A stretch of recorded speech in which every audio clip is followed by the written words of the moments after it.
Hi there. We're going to talk a little bit about food in this half hour again with Andrea Donsky, but from a slightly different perspective. She's the founder and editor-in-chief of naturallysavvy.com and a holistic nutritionist. And her thing is being able to decipher what's on those labels. You know, when you pick up a package and you look at the label and you're like, a lot of small print, a lot of really long words that seem more like chemistry than an ingredient list. And Andrea is a Montrealer who's in town for the long weekend and visiting with us. She came with her little girl who wanted to stay in studio, but unfortunately we had to eject her from here. We might bring her back later. Anyway, so welcome to the show, Andrea. Thank you. Thank you for having me. So we just spent the last half hour talking about an experiment that Eve Schaub did for a year where she basically reduced dramatically the intake of sugar for her kids and herself. And that's amazing. She says she saw some pretty interesting developments, better immune, fewer sick days off, better bowel function, all kinds of stuff. But your thing is a completely other approach, right? You're trying to help people figure out what is actually in the food products they're buying.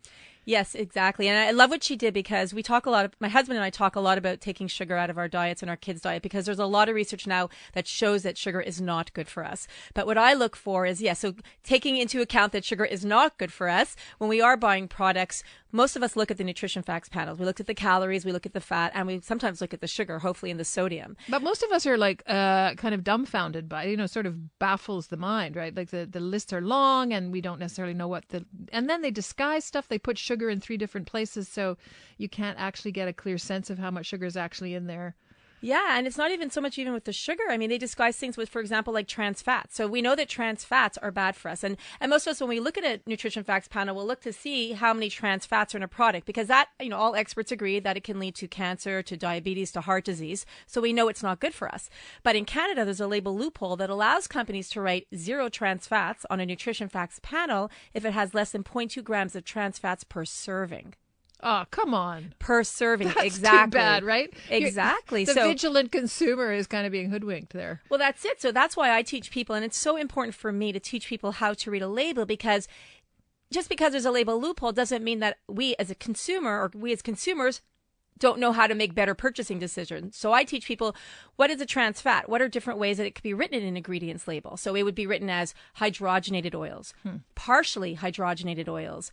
It can be written as mono and diglycerides, datum. So these are different ways that you could see trans fats on a label, even if the nutrition facts panel says 0. Oh, so interesting. Okay, so my guest is Andrea Donsky. If you have questions about things that you've noticed on food packaging, labels that you've noticed that you're unable to decipher or unsure of, this would be your chance to ask her questions. 514-790-0800. You can also text us. 514-800 is the number to use to text us with any questions or thoughts you have for Andrea Donsky, founder and editor-in-chief of naturallysavvy.com and author of Unjunk Your Junk Food. What do you mean by that? Well, they teach you how to read labels. It comes to that because unjunking our junk food, I mean, when people think about junk food, they think about candy, they think about chocolate and cookies. Doritos, I mean, a big one when it comes to junk food. MSG would be an ingredient that I would say watch out for in Doritos. But funny enough, Anne, when we look at a product like granola bars, a product that we think that is a healthier option, we keep it in our cupboards, we're on the go, we want something convenient. This is in our Unjunk Your Junk Food book. And why? Because a bag of Doritos isn't much worse than a box of Special K bars that have trans fats and artificial colors or artificial flavors in them.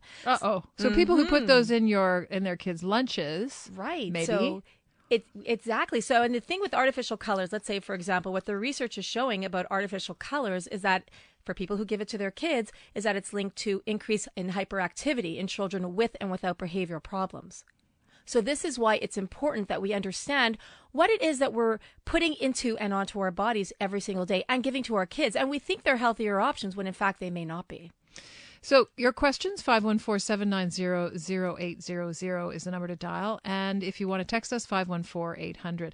And I should mention, Andrea Donsky came into the studio with a bunch of products sort of laid out across the studio table. One of them was the Special K energy bars with the fruit, right? The yeah, these are the option. Special K cereal bars. And the reason I brought it here, and I know for those of you who are listening can't really see it, but if you've seen it in the store, it's a box with, the big K, and it has beautiful big strawberries on the front of the package. Yeah, so it looks very appealing and presumably nutritious, right? And you would think that there's fruit inside, but if you read the ingredients, you couldn't find one strawberry in this product. Wow. Isn't that false advertising?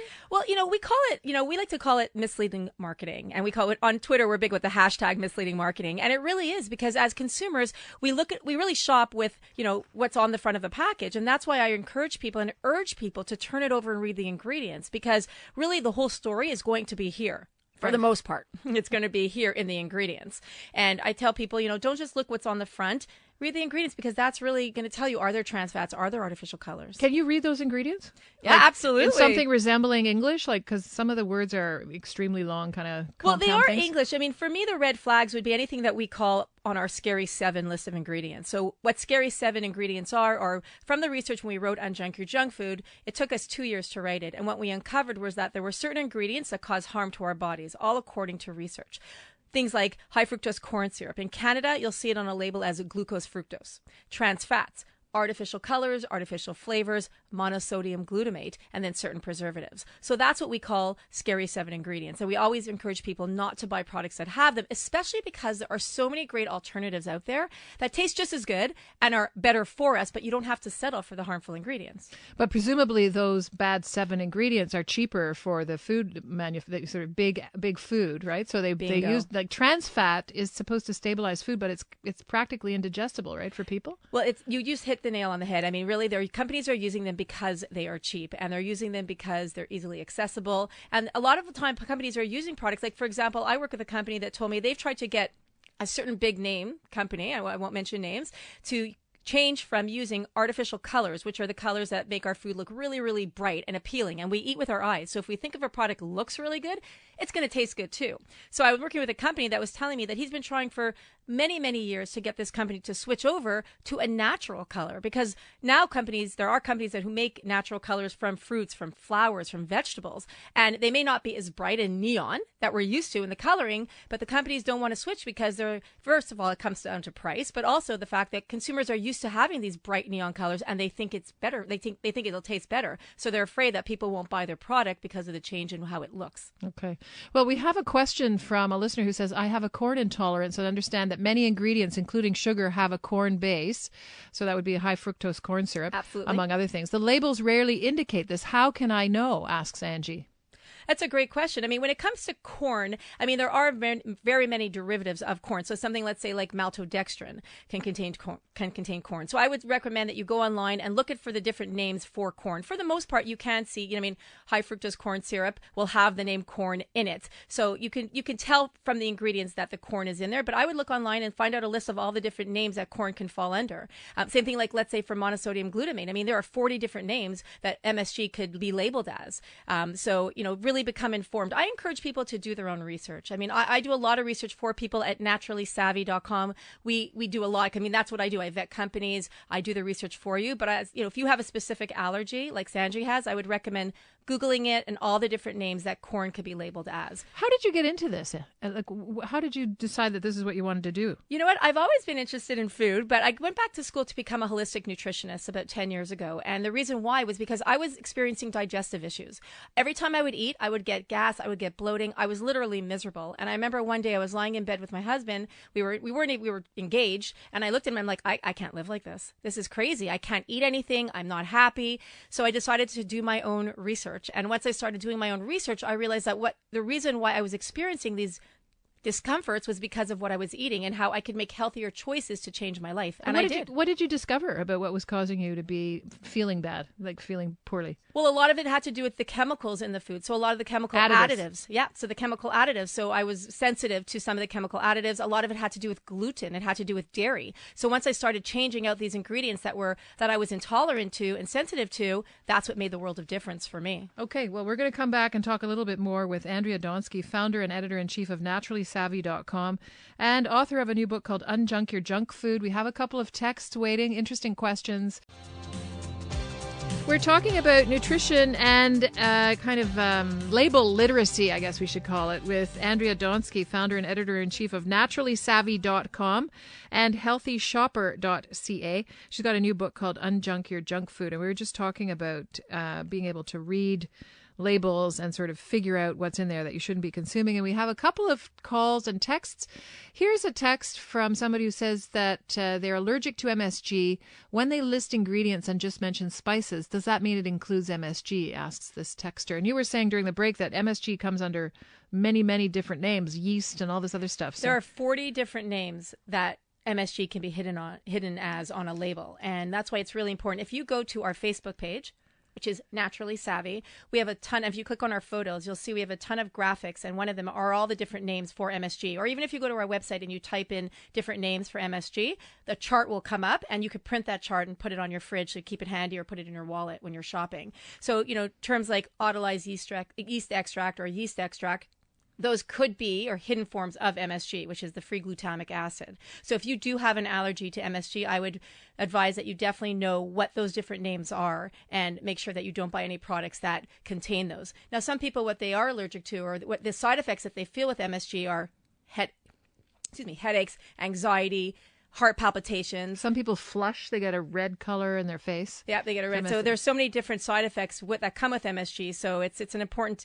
if you know you're sensitive, and even if you don't, let's say, for example, it started with the Chinese food syndrome, right? It was a term that was created many years ago that Chinese food restaurants were known to add MSG to the food, and then people would get, would suffer from these side effects, and it was because of what was in the actual food. So MSG is like a flavor enhancer, right? It's used to make our food taste better. Yes, it's a flavor enhancer, and in some cases, some companies are saying that they're using MSG because there's a little bit less sodium than in sodium chloride. So you're kind of using it as an excuse to say, oh, well, we're cutting down on our sodium by using MSG, but in fact, it's so harmful. There's so many side effects. It's one of the most complained about side effects to the FDA next to aspartame. Really? Mm-hmm. Okay.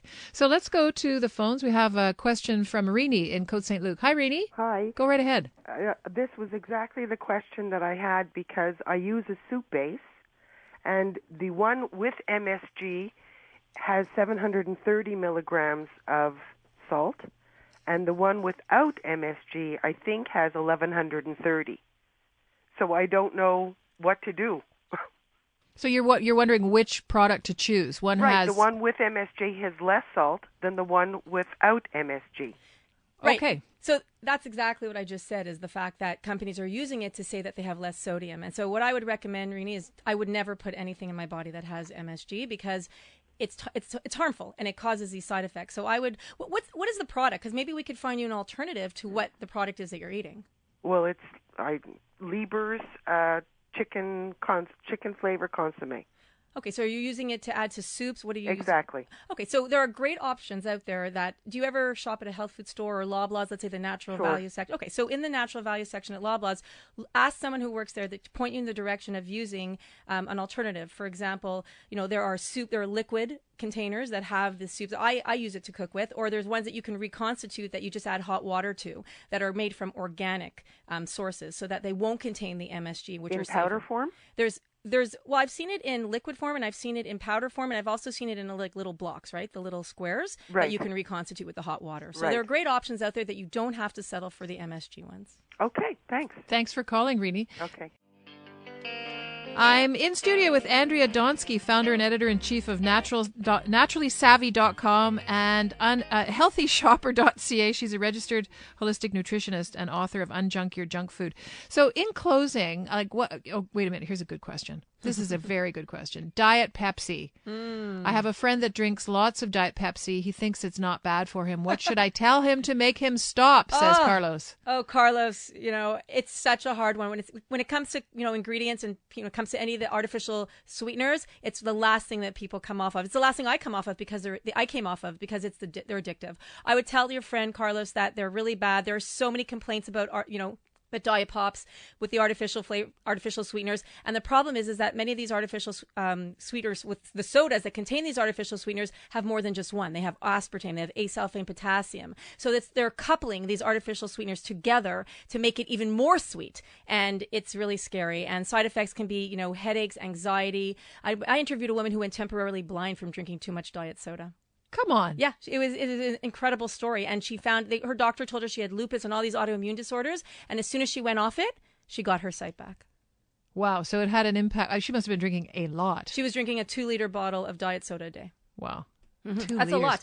I mean, definitely a lot, but they're not healthy for us. But you're not getting, I guess the idea is that you're not consuming sugar, so you're not getting fat from drinking these aspartame drinks. New research shows that the artificial sweeteners are in fact making us fat. Also. Yes, so a lot of people who are diabetic are think, I'm going to reach for that, diet drink because I'm not drinking any sugar. But now the research is showing that it's actually making us fatter, because what happens is our brains want the sugar. So when we reach for something that's sweet, it's only our taste buds that are getting satisfied, but not the chemicals in our brain. So we're still going to reach for those sugary substances later on in the day. So it's not saving us any calories. It's not helping us in any way. It's not, if you're looking for something, if you're diabetic or you're looking to avoid the calories and the sugar, what I would recommend is sugar alternatives, like go for a stevia or go for a xylitol or an erythritol. These are all safer alternatives that will still give you that sweet it'll satisfy your sweet craving, but it won't harm your body in any way. And xylitol is a Canadian product. It's made by a company in Toronto. It is. Xyla is the name of the company. And they happen to be my favorite one. And they're non-GMO. They're a great product. Okay. So we're out of time. And yet there's so many more things to talk about. We could do a whole show on aspartame, I think, probably. We probably could. And there are some better options, just so, to answer Carlos, there are some better diet pop or diet soda options out there on the market today. Go to a health food store, go to a Loblaws Natural Value store, ask them, to recommend something that's out there for them. Okay, Carlos, there are some options for you. Thank you for that text. Interesting, the whole question of diet pop. And thank you very much for coming in. It's great to meet you. Great to meet you too. And have a great weekend visiting your family in Montreal. Thank you. All right.